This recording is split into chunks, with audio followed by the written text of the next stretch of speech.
Volvemos a las 8:45 para seguir discutiendo el linchamiento que se ha producido el día de ayer del alcalde reelecto de Concepción Sololá. Se trata de don Basilio Jucarán Leja.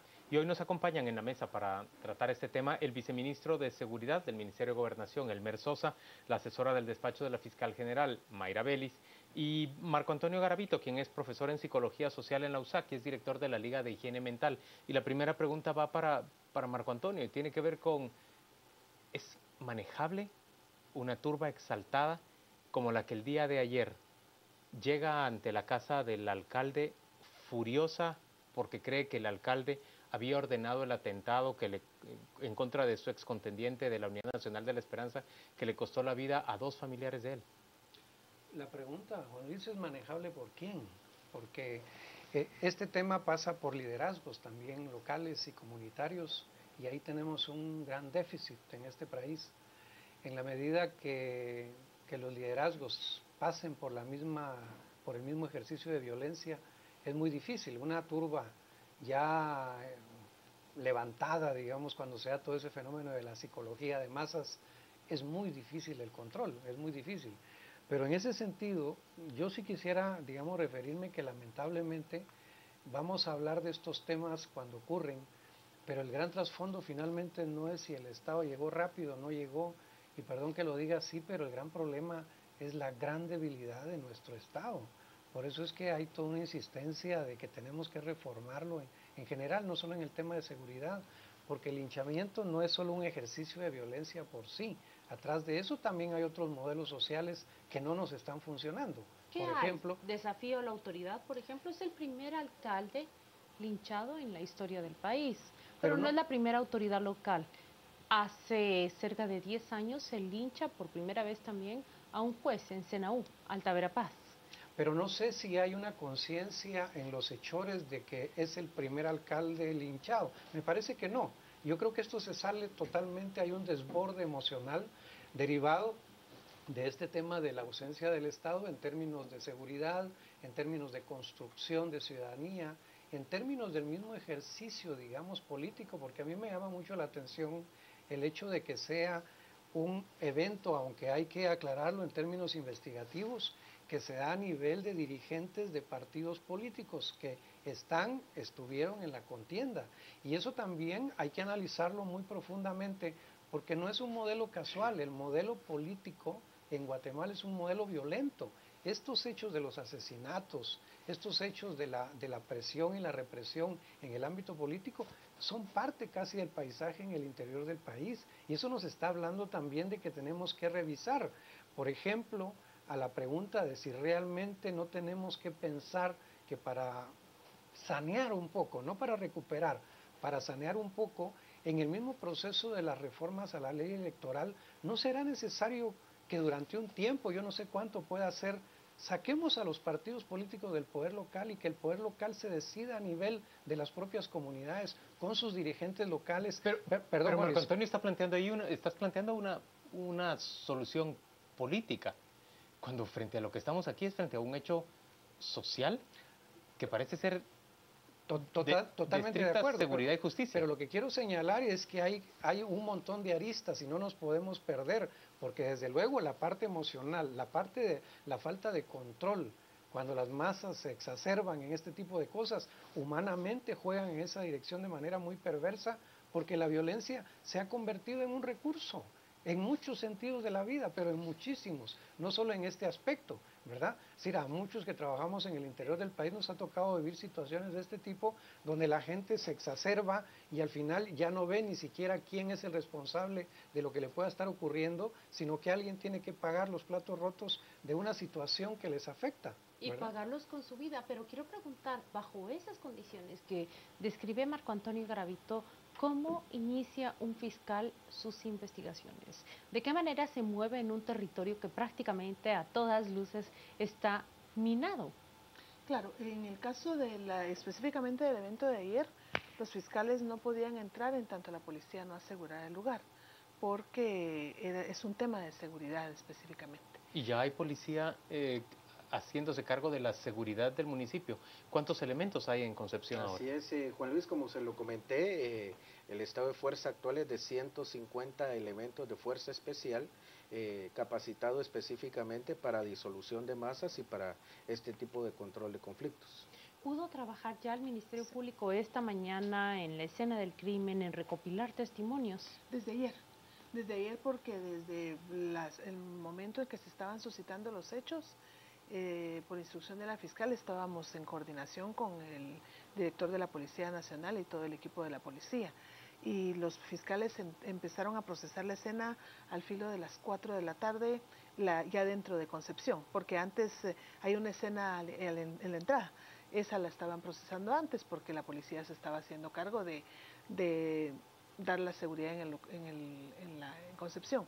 Entonces, desde ayer se procesaron todas las escenas. Marco Antonio, en términos de psicología social, ¿tiene sentido ahora el proceso de averiguación quiénes son los responsables? Totalmente. Y enjuiciamiento de esas personas. Exactamente, eso iba a referir, porque uno de los grandes factores que propician la reproducción de esos hechos de violencia es la impunidad.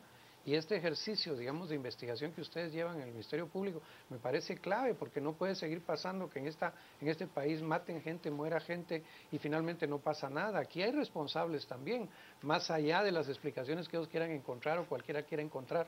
El tema de la impunidad es el gran tema reproductor de este Estado violento. Y eso ustedes lo saben mejor que yo, pasa muchas veces. Ahora, si hablamos de impunidad, aquí hay dos hechos impunes en este momento. El atentado en contra del ex candidato alcalde de la UNE. Está también el linchamiento en contra de don Basilio Huracán. Por el otro lado está también la denuncia que se vino a hacer ante la Contraloría y que no sabemos qué destino tuvieron. Claro, y no es una denuncia, es una serie de denuncias en las cuales acusan a la víctima, hoy víctima, el exalcalde, de crear obras fantasma. ¿Qué sucedió con eso? ¿El Ministerio Público tuvo conocimiento? ¿El Ministerio Público guarda alguna investigación? ¿Piezas de esa denuncia presentada hace apenas 3 semanas? En el caso de esa denuncia, como ellos han llegado a la Contraloría de Cuentas, que es en principio el ente rector, para establecer si existe o no las obras no terminadas, como ellos mismos lo decían. Nosotros en este momento estamos trabajando las 2 escenas efectivamente, una en donde atentan en contra del ex candidato y la muerte del alcalde. Eso es lo que estamos haciendo en este momento. Ahora estoy tentada de preguntarle a Marco Antonio, ¿qué efectos puede tener en esa misma población que un día se enardece y cobra la justicia con sus propias manos una sentencia, un proceso legal, un proceso penal que logre identificar a los líderes, que logre individualizarlos y llevarlos ante los tribunales de justicia por estos asesinatos? Yo creo que es el tema de recuperar el sentido de la ley, llamémosle así, y del derecho a la vida que absolutamente todos los ciudadanos tenemos. Ese es un elemento. Pero el otro, creo yo, es darle un mensaje, digamos, a la población que no se involucre de alguna manera, porque cuando la psicología de masas funciona, ya no hay control individual. Entonces yo creo que estos también son medios oportunos para decirle, cuando hay un evento de este tipo, agarre en dirección contraria, camine en dirección contraria, porque una vez se involucra, el sujeto individual deja de ser tal.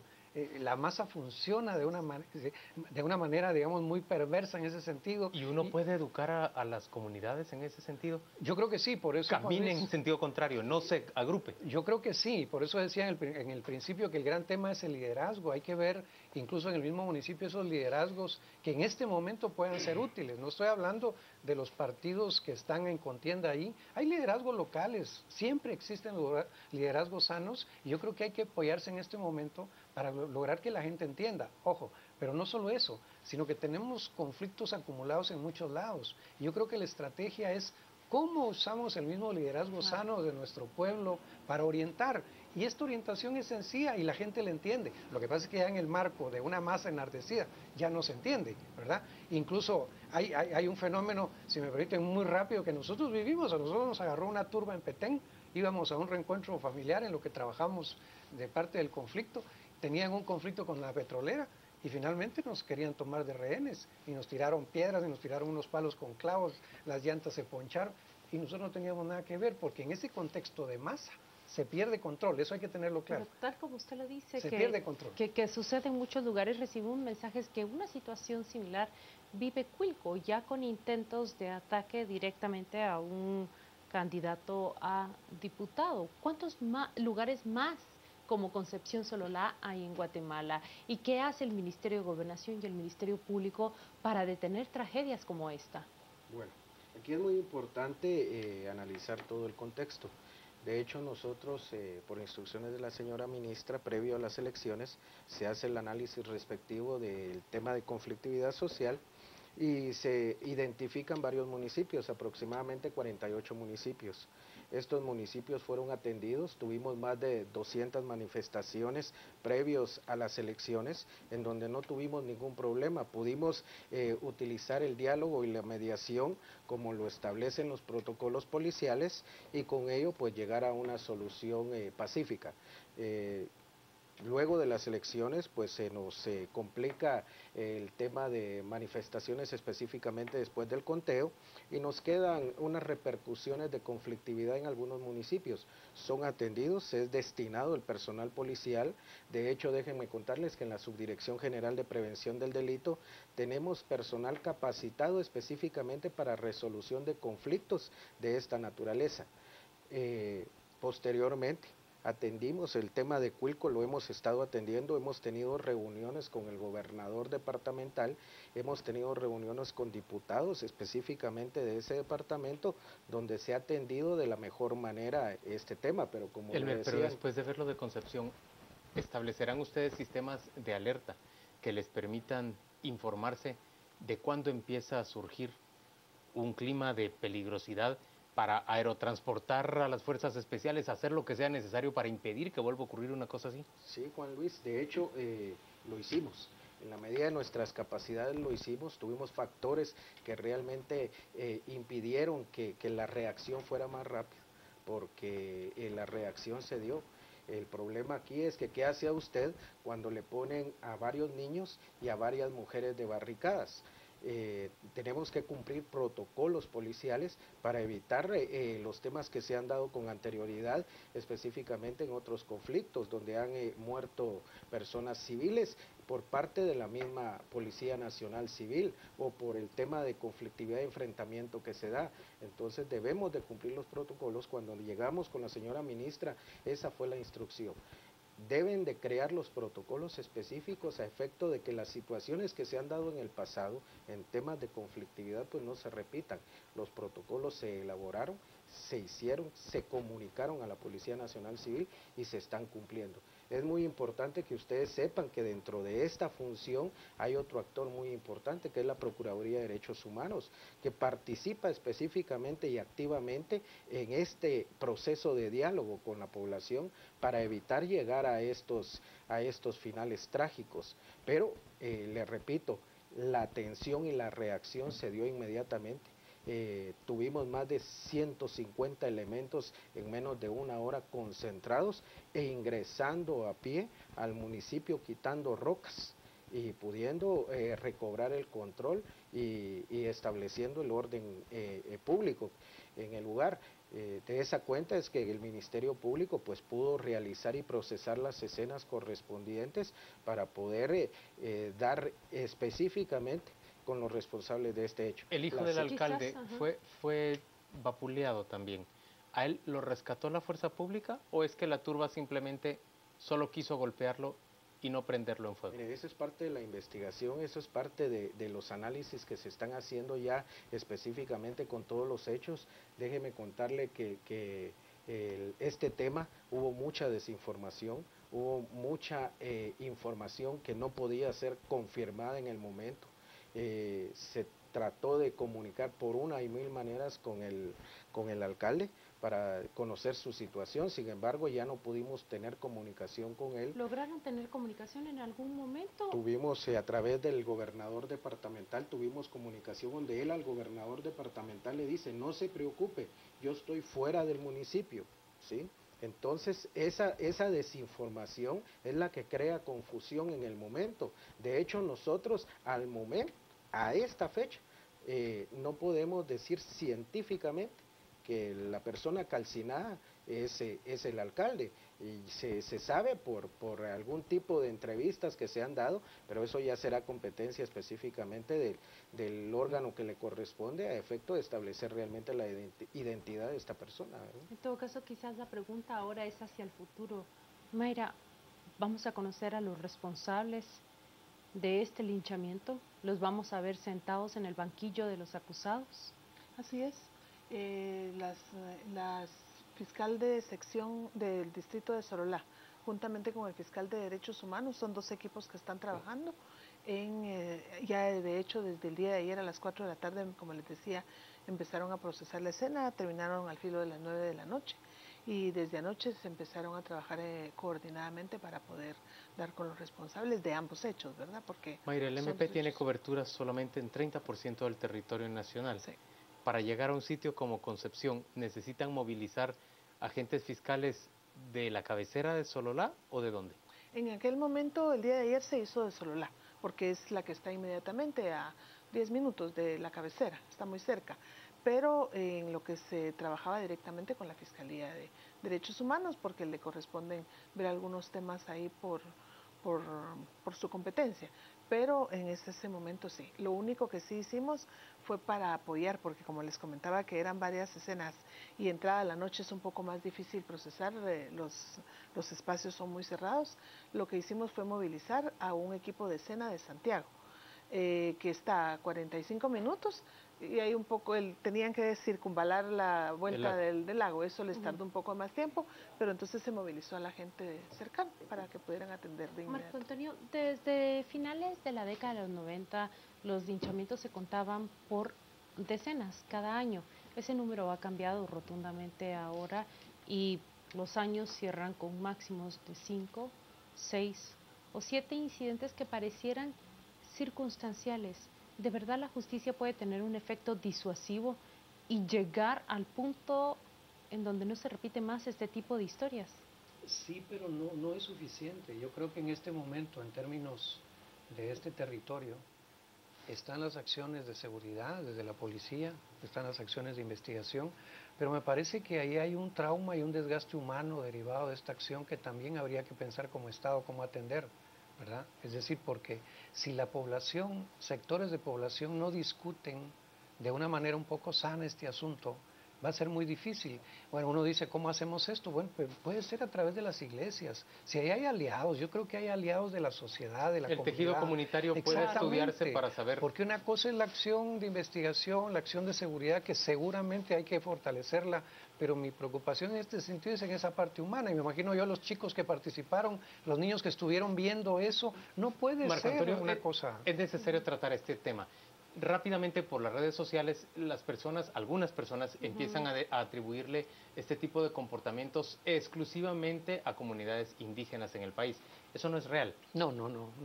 Comunidades mestizas absolutamente, en el oriente del país, en muchos otros sitios se ha producido, incluso en el departamento de Guatemala, se han producido también linchamientos. Mayo 2015 tiene precisamente el linchamiento de esta chica de 16 años, acusada aparentemente de disparar contra el conductor de un tuk-tuk. Una investigación preliminar rápidamente revela que ella no fue autora de esos disparos y se trata de una población cercana a la capital. Sí. Pero yo creo que el tema de identificar sectores en estas problemáticas es muy delicado. Yo creo que tenemos que hacer un esfuerzo de ser más juiciosos, más objetivos. Aquí es una cosa real, independientemente de qué sectores hablemos, Guatemala tiene un gran problema de violencia, un gran problema de falta de control de sus procesos comunitarios cuando hay violencia, y eso hay que trabajarlo, pero no hay que trabajarlo solo en términos de seguridad. Si aquí hay una serie de vertientes, por eso insisto y sugiero, ¿verdad?, que se haga un intento de que esta tragedia también sirva para un ejercicio de cómo trabajar ese trauma que seguramente la comunidad tiene, porque bien lo decía el viceministro, hubieron retenes y todo, pero el conjunto de la población no estaba involucrado. De eso estoy absolutamente seguro, pero está afectada. ¿Y cómo discutimos? ¿Cómo por lo menos reflexionamos este tipo de cosas? No puede pasar y pasó, porque entonces no aprendemos nada de esto. Señores, gracias a los tres por acompañarnos a las 8:45. Vamos de inmediato con nuestro compañero Juan Carlos Sandoval. Él nos cuenta qué se está comentando en las redes sociales sobre esta conversación sostenida a partir del lamentable linchamiento del alcalde reelecto de Concepción Sololá, que por cierto es precedido por un atentado en contra de un antiguo contendiente suyo, en el que mueren 2 mujeres familiares del ex candidato a alcalde. Gracias, Juan Luis. Ese será nuestro tema de análisis esta noche. Linchamiento alcalde será nuestro hashtag. Vamos ahora a las redes. Daniel nos plantea, en eso es donde atan de manos a la Policía Nacional Civil, porque si atacan son abusivos y si no son culpables. Gente absurda es lo que dice Daniel. Marlon nos plantea, en esta ocasión no se puede hacer nada, aunque la policía tenga la intención de evitar los linchamientos. Edwin, en desacuerdo, ¿por qué no denunciaron en su momento? Fácil es delatar, ahora que están detrás de las rejas. Quique, en pocas palabras, la PNC teme actuar por los derechos humanos y en cierta forma es comprensible, pues después a ellos los procesan. En esta situación, el trabajo de la PNC se encuentra limitado por esos padres imprudentes que solo generan violencia. Y Marta nos dice, esto es doble moral, porque si se trata de un ladrón, nadie dice nada. Por favor, la gente mata porque quiere siempre. Parte de los mensajes que tenemos, ya le decíamos, será nuestro tema de análisis junto con Adrián Zapata y Edgar Ortiz, linchamiento alcalde. Eso será al regresar después de los deportes y la pausa.